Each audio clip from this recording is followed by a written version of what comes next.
Primeira geração, direitos de liberdade. Terceira geração, direitos de fraternidade.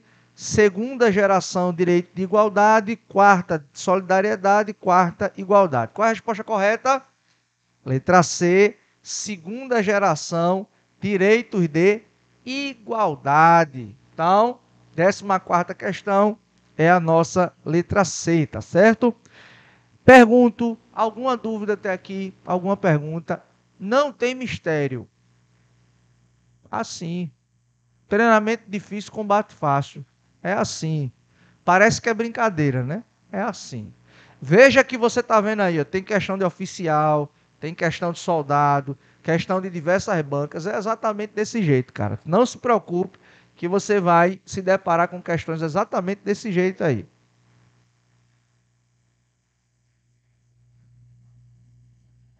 Terceira, né? Vamos lá. O conceito que eu expliquei foi exatamente esse. Dando conta de que a diferença entre direito coletivo por direito difuso é a quem se destina o direito.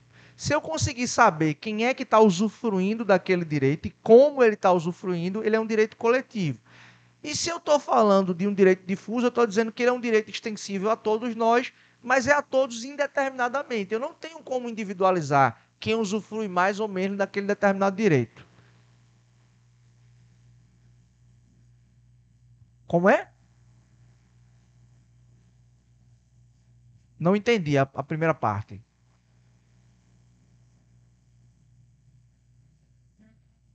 Certo.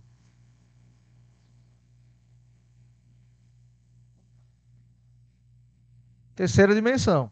Então, no caso, meio ambiente ecologicamente equilibrado, direito à paz, por exemplo, é tudo direito que você está estendendo à população, à sociedade, mas você não tem, vai mandar nenhuma fatura na casa de ninguém para saber se o cara está usufruindo mais ou menos. Oi? O quê? Paulo Bonavite fala que é paz, que é a quarta dimensão, mas parte da doutrina coloca a paz como terceira dimensão. E aí por isso que eu disse, isso provavelmente não vai cair em prova. Não, nem bioética, nada, nada. Da quarta para frente, isso daí é loucura se o cara. Não é.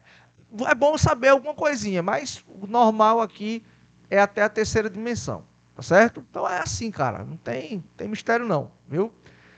Vamos seguir, pessoal. Vamos para onde agora? A gente vai para o próximo item do edital, que é um item importante, que é o que trata sobre tratados internacionais, certo? E o fundamento aqui que a gente vai se valer é o artigo 5º, o parágrafo 3º da nossa Constituição. Então, artigo 5º, parágrafo 3º da nossa Constituição.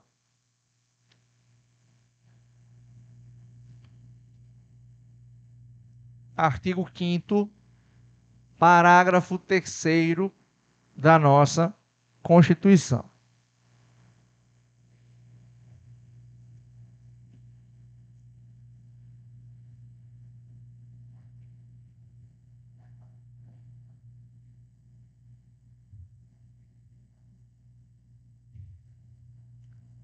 Artigo 5º, parágrafo 3º. Tratados internacionais. Vamos para cá. Artigo 5º, parágrafo 3º. Tratados internacionais. Vejam. Vamos para cá.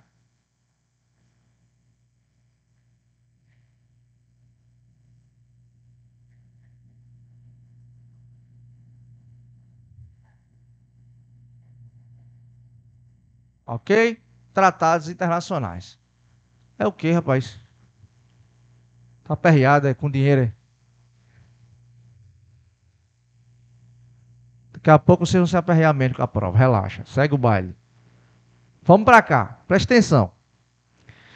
Para a gente entender tratado internacional, a gente precisa ter uma noção simples de um conceito que a gente aprende no direito, que é o conceito de ordenamento jurídico, certo? O que é o ordenamento jurídico? Quando você ouve a expressão assim, ordenamento jurídico de um país, o que é que você está falando? Você está falando simplesmente o seguinte: o ordenamento jurídico de um país nada mais é do que o conjunto de leis que existem naquele país. Tudo quanto é lei, tudo quanto é ato normativo que tem força de lei, integra o chamado ordenamento jurídico de um determinado país. Então, às vezes, você vê algum advogado, algum juiz dando entrevista, aí ele fala assim: não existe isso no ordenamento jurídico brasileiro. O que ele está dizendo? Que não existe fundamento para aquela postura, para aquela conduta. Não existe um direito que supostamente a gente está dizendo que tem. Então, ordem jurídica é o conjunto de leis e atos normativos de um determinado país. Pois bem, a partir desse conceito, o que é que a gente deve saber aqui? Nós costumeiramente explicamos que a ordem jurídica de um país, isso aqui é uma pirâmide, tá? Tá parecendo uma pirâmide? Tá, né? Uma pirâmide mais ou menos, né? O pessoal fala que é a pirâmide de Kelsen, mas Kelsen não falou isso em momento nenhum. É uma mentira contada 200 vezes, aí virou verdade, né? O que ele fala é que a ordem jurídica de um país tem uma estrutura hierarquizada. O que é isso? Eu tenho uma estrutura hierarquizada no sentido, eu vou ter leis mais importantes do que outras leis.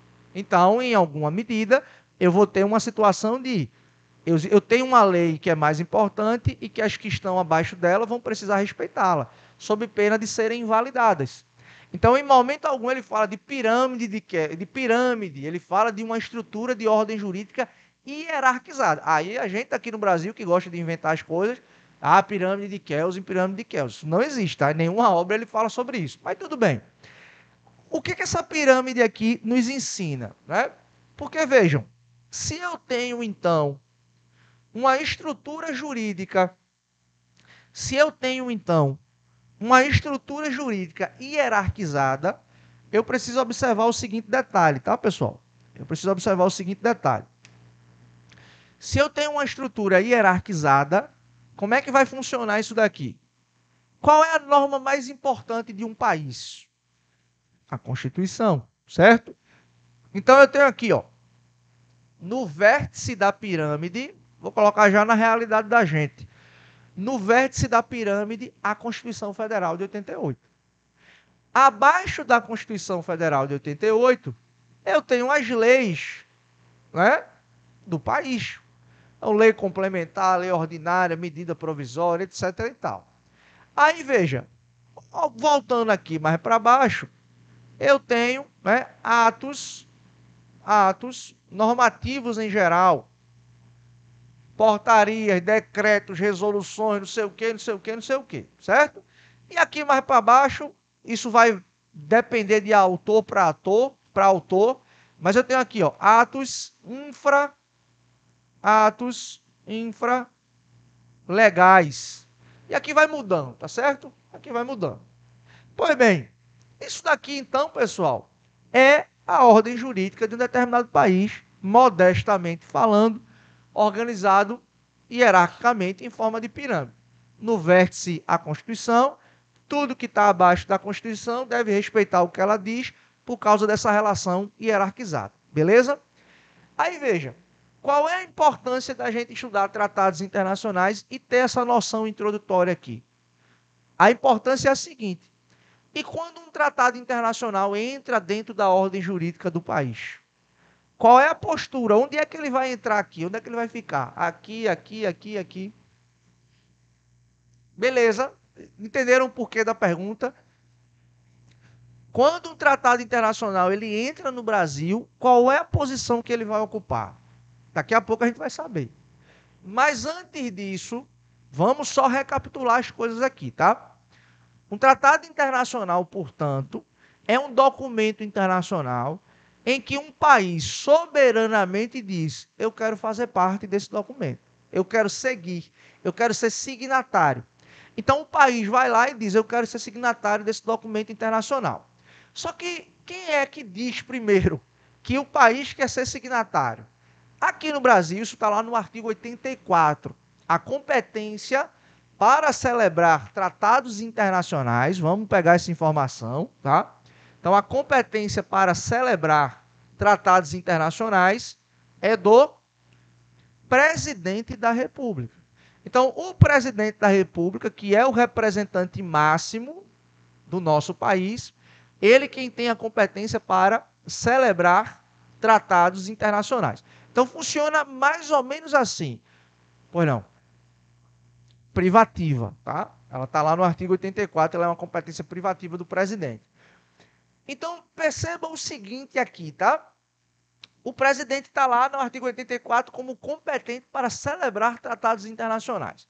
Então, como é que o presidente faz? Ele vai lá numa organização internacional, na ONU, numa reunião entre países. Aí os países saem lá com um acordo, dizendo assim, a gente vai criar esse tratado internacional e aí a gente vai se vincular a ele. Quando esse tratado internacional é criado, o que é que o presidente tem que fazer? Ele tem que pegar aquele tratado internacional e ele tem que agora fazer com que aquele tratado internacional ele entre na ordem jurídica brasileira. Como é que o presidente inclui na ordem jurídica brasileira um determinado tratado internacional? O presidente faz isso, ó, através de decreto, certo? Estou avançando. Daqui a pouco você vai entender detalhes. Então, o presidente, através de um decreto, ele faz o quê? Ele promulga o tratado internacional. Então, é assim, ó. O presidente vai lá no organismo internacional e diz, eu quero levar isso aqui para o meu país. Aí ele pega aquele documento internacional, ele assina, traz aquele documento para o Brasil e diz, vou agora incluí-lo na ordem jurídica. Você pode abrir qualquer documento internacional que vai ter assim, ó, considerando, considerando, considerando. O presidente decreta ou o presidente promulga. Aí ele faz o quê? Ele coloca para dentro da ordem jurídica o tratado internacional. É como se ele abrisse a porta e jogasse o cara. Vai, te vira aí agora, certo? Então esse decreto aqui do presidente que promulga é exatamente a abertura de porta e empurrando o indivíduo para dentro da casa. É assim que o presidente faz quando ele, através desse decreto, ele promulga o tratado internacional. E aí, qual é o próximo passo do presidente da República? O próximo passo é ele voltar para o organismo internacional, aquele que originariamente ele tinha acordado, e dizer assim, tá tudo certo agora. A partir daqui, a gente já está com esse documento lá no nosso país. Então é o famoso depósito. Ele vai no momento posterior ratificar junto àquele organismo internacional que ele pegou o documento e colocou na ordem jurídica brasileira. Entenderam isso daqui? Tá claro até agora? Ok. O segundo ponto que eu queria explicar para vocês, antes da gente ir para o artigo 5º, parágrafo 3º, é esse daqui. Congresso Nacional. Congresso Nacional. Congresso Nacional, artigo 49, certo? Vamos para cá. Congresso Nacional, artigo 49 da Constituição. O que tem no artigo 49 da Constituição? Vou até conferir aqui, que eu não... Inciso 1, que é o que trata sobre a competência do Congresso para resolver definitivamente sobre tratados internacionais. Vou explicar o que significa isso daqui, tá? Artigo 49 da nossa Constituição, o inciso 1 fala que é competência do Congresso Nacional resolver aqui, ó, definitivamente sobre tratados internacionais. Eita, Helder, mas tu acabou de dizer que é o presidente quem promulga. Calma, para você acertar a questão na prova. Veja o que é que diz o artigo 49, o inciso 1.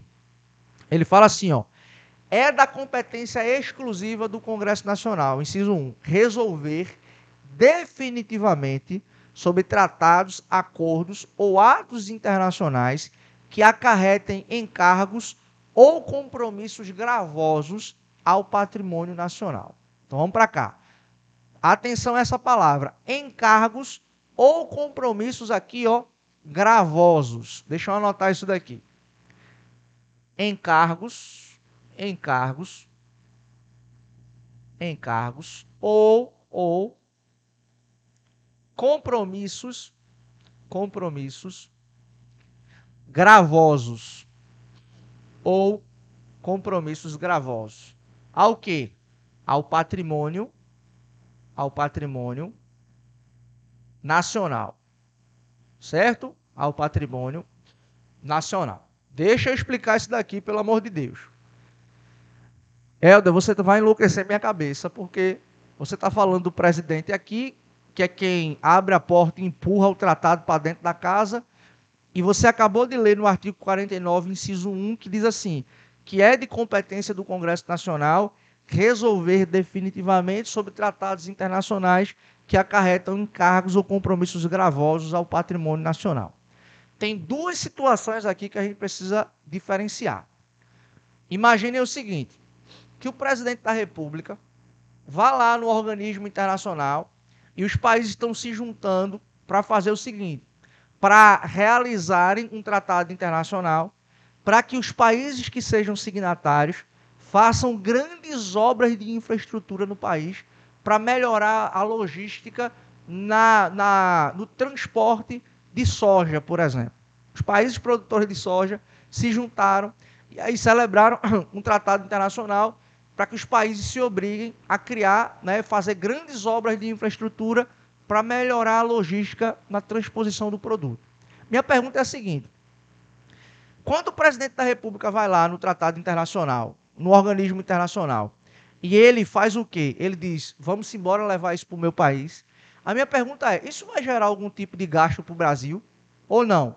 Fazer um compromisso para dizer que o Brasil vai construir grandes obras de infraestrutura. Isso gera ou não gera compromisso para o país? Gera, não gera? Aqui onde está o pulo do gato. O pulo do gato aqui é o seguinte, é que se o tratado internacional não for gerar nenhum encargo, nenhum compromisso gravoso para o patrimônio nacional, o presidente já vai fazer aquilo que eu expliquei. Ele traz o tratado, ele abre a porta, dá um chute, manda para dentro e está tudo certo. Agora, se o tratado internacional gerar algum tipo de encargo ou compromisso gravoso, ele não vai poder abrir a porta. Ele vai ter que fazer o quê? Ele vai ter que esperar o Congresso Nacional aprovar o tratado, para daí só então ele fazer o quê?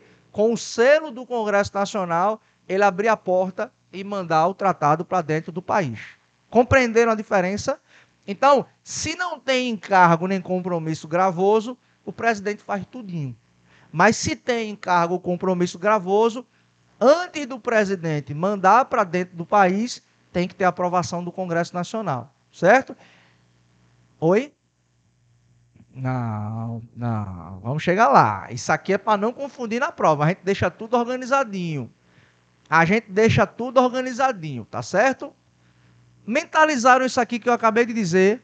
Mentalizaram, não mentalizaram? Ei, mentalizou ou não? Beleza? E por que, Helder, lá no parágrafo 3º do artigo 5º diz que é outro movimento para incluir um tratado internacional dentro do país? Que confusão é essa? Vamos discutir agora. Vamos discutir agora o seguinte. O parágrafo 3º do artigo 5º da Constituição diz o seguinte, vou anotar aqui, ó. Tratado internacional sobre direitos humanos. Para ele ser incorporado na ordem jurídica brasileira, ele vai precisar de quê, pessoal? Ele vai precisar, ó, de duas votações na Câmara dos Deputados, e ele vai precisar de quê? De duas votações no Senado Federal. E o tratado só será aprovado, se em cada uma dessas votações aqui ele for aprovado pelo quórum de 3/5. Beleza? Eu vou recapitular. A Constituição diz, no parágrafo 3º do artigo 5º, que tratados internacionais sobre direitos humanos que forem aprovados em duas votações na Câmara, em duas votações no Senado, pelo quórum de 3/5, vão ter status de quê? Status de emenda constitucional. Então vão ter status de emenda o quê? Constitucional. Tá certo, pessoal? Entenderam até aqui, né? Daqui a pouco a gente posiciona isso dentro da pirâmide. Mas vamos só observar essa primeira parte aqui. Então, nesse contexto aqui, um tratado internacional que versa sobre direitos humanos, ele vai ter status de emenda constitucional se for aprovado 2 vezes na Câmara, 2 vezes no Senado, pelo quórum de 3/5, tá certo? E aí, Helder, que loucura é essa de novo? Tu acabou de dizer que o tratado internacional que não gera encargo ou compromisso gravoso, o presidente ele mesmo pega, ele mesmo promulga e ele mesmo depois vai lá dizer que está tudo certo. E aqui tu está dizendo que se gerar encargo ou compromisso gravoso, o Congresso tem que aprovar. Eu não disse como, mas eu só disse que o Congresso tem que aprovar. Resolver definitivamente, essa é a expressão que a Constituição utiliza. E por que aqui tu está falando sobre outra coisa? Como é que funciona isso? Simples, não tem mistério. Esse procedimento aqui, pessoal, é para tratado internacional que versa sobre direitos humanos. Qualquer outro conteúdo de qualquer outro documento internacional, o processo vai ser um desses dois aqui. Então, isso aqui é o que acontece, por exemplo, quando tem acordo econômico. Ah, vamos diminuir os tributos de determinado produto que os países aqui do Mercosul produzem. Isso aqui é um tratado que não versa sobre direitos humanos. É um tratado que versa sobre o quê? Acordo econômico, acordo político. Então, cuidado com isso em prova. Esse procedimento aqui, ele só existe para quê? Para a aprovação de tratados internacionais sobre o quê? Sobre direitos humanos. Se for tratado internacional sobre direitos humanos, é isso daqui. Se for tratado internacional sobre qualquer outro assunto, aí a gente vai passar por esse processo aqui, dependendo do conteúdo. Ou o presidente resolve tudinho, ou vai ter uma aprovação prévia do Congresso Nacional. Tá claro isso, pessoal? Outro detalhe, essa aprovação do Congresso aqui é aprovação por maioria simples. Então, o que é que tem que acontecer? Para o Congresso aprovar, a Câmara tem que votar e aprovar por maioria simples, e o Senado tem que votar e aprovar por maioria simples. Se o Congresso aprovou por maioria simples, aí o Congresso manda para o presidente e diz: aprovamos, resolve tua vida aí. Aí o que é que o presidente vai fazer, pessoal? Vai, através de um decreto, promulgar o tratado internacional. Belezinha? Entenderam, né? Aí vamos para cá agora. Vamos para cá agora. Onde é que a gente posiciona esses dois tratados internacionais aqui dentro? Onde é que a gente posiciona? Onde é que a gente posiciona aqui esses dois tratados internacionais? A gente vai acertar isso aí na prova também. Vocês vão sair com todas as dúvidas zeradas de tratados internacionais. Por partes como o Jack, para a gente não confundir. Presta atenção aqui comigo. Presta atenção aqui comigo. Esse tratado internacional aqui, ele tem status de quê? É como se fosse uma emenda aprovada pelo Congresso. Então, esse tratado internacional, ele está aqui, ó. Tratado Internacional sobre Direitos Humanos. É como se fosse um anexo da Constituição. Nós temos 4, inclusive, atualmente. Depois eu vou até responder uma questão, eu vou falar sobre isso. Na segunda parte da aula a gente vai chegar lá. Então, o Tratado Internacional que versa sobre direitos humanos, que foi aprovado por esse rito aqui, ele está aqui. É como se fosse um anexo da Constituição. É como se fosse uma emenda constitucional, certo? Esse outro tratado aqui, que versa sobre qualquer assunto que é aprovado por esse rito, ele tem status de lei. Ele está ali ao lado da lei, certo? Então eu vou colocar assim, ó. Eu vou colocar assim, Tratado Internacional, eu vou colocar assim, ó, DA. O que significa isso? Tratado Internacional sobre os demais assuntos. Então, Tratado Internacional sobre demais assuntos. Quando ele é aprovado por esse rito aqui, ele tem status de lei. E se você quiser melhorar aí a sua anotação, você coloca assim, ó, status de lei ordinária. Tá? Status de lei ordinária. Então, o tratado internacional que é aprovado por aquele rito ali, ele tem status de lei ordinária. Tá certo? Pois não.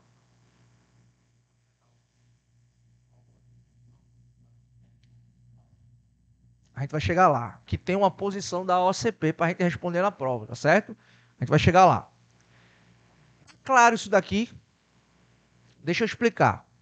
Esse processo aqui, pessoal, ele existe, ó, por conta da previsão do artigo 5º, parágrafo 3º da Constituição Federal, certo?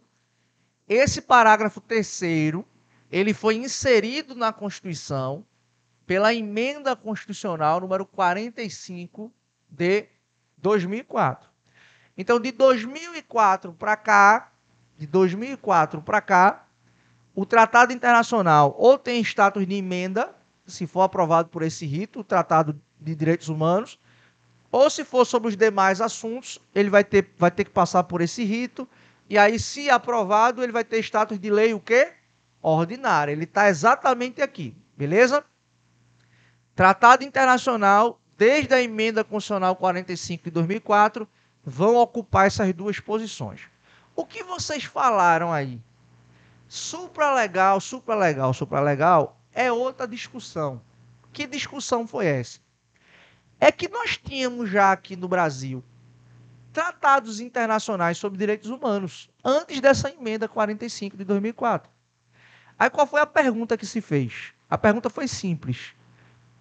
Se a partir da emenda 45 de 2004, o Tratado Internacional de Direitos Humanos, ele precisa passar por esse rito para ter status de norma constitucional, para ter status de emenda à Constituição, aí a pergunta foi, e os tratados internacionais de direitos humanos, diante dessa emenda, que não foram aprovados por esse rito, qual é o status que ele vai ter? Entenderam a pergunta? Então, essa história de supralegalidade não é isso daqui, não. Daqui para frente está muito claro para a gente. A história da supralegalidade é de antes. Mas eu vou explicar para vocês, inclusive, como é que vocês vão responder isso na prova da OCP. Tá certo? Então, vamos fazer o seguinte. Vamos dar um intervalo agora. Tomar um cafezinho, que eu acho que não tem aí embaixo. Vamos tomar um café. Daqui a pouco a gente retorna e a gente vai responder essas perguntas e as questões aí do material. Até daqui a pouco. Vamos voltar, né? Então, obrigado pelo atraso de vocês. Vamos retornar. É o seguinte, vamos retornar aqui. Percebam que nós falamos e deixamos muito claro que pós-emenda constitucional número 45 de 2004, nós temos esses dois status aqui dos tratados internacionais, beleza? Então, ó, se for tratado internacional sobre direitos humanos, que seja aprovado 2 vezes na Câmara, 2 vezes no Senado, em cada votação sendo aprovado aqui pelo quórum de 3/5, ele vai ter status de quê, pessoal? De norma constitucional ou de emenda constitucional. Então tá aqui, é como se fosse um anexo à Constituição. Por outro lado, o tratado internacional sobre qualquer outro assunto que não seja direitos humanos, ele tem um processo mais simples de ser aprovado, não é isso? Se não gerar encargo ou compromissos gravosos ao patrimônio nacional, tudo vai ser feito pelo presidente da República. Então ele assina a intenção, ele decreta promulgando, ele promulga através de um decreto, depois ele vai lá e ratifica, depositando o tratado internacional. Mas se gerar algum encargo ou despesa, vai precisar de aprovação de maioria simples pelo Congresso Nacional. E lembrem-se, esse tratado internacional aqui, sobre os demais assuntos, ele tem status de quê? De lei ordinária, certo? Seja qual for aqui o procedimento, se vai passar pelo Congresso, se não vai, o Tratado Internacional sobre Direitos Humanos ele vai ter status de lei ordinária. A discussão que eu queria que vocês entendessem era essa daqui, ó. Existe o pacto, né, de São José da Costa Rica, o pacto que ele é de 1969, ele foi celebrado em 1969, mas ele só foi incorporado aqui no Brasil na década de 90, tá? Então, o pacto aqui, ó, de São José da Costa Rica, a famosa Convenção Americana de Direitos Humanos. Então, pacto de São José da Costa Rica. Ok? Então, esse pacto aqui, ele foi incorporado no Brasil na década de 90. Beleza? Década de 90. Pergunto, esse é um tratado que versa sobre direitos humanos ou não? É a Convenção Americana de Direitos Humanos, certo? O próprio nome já diz. Ok. Então, veja,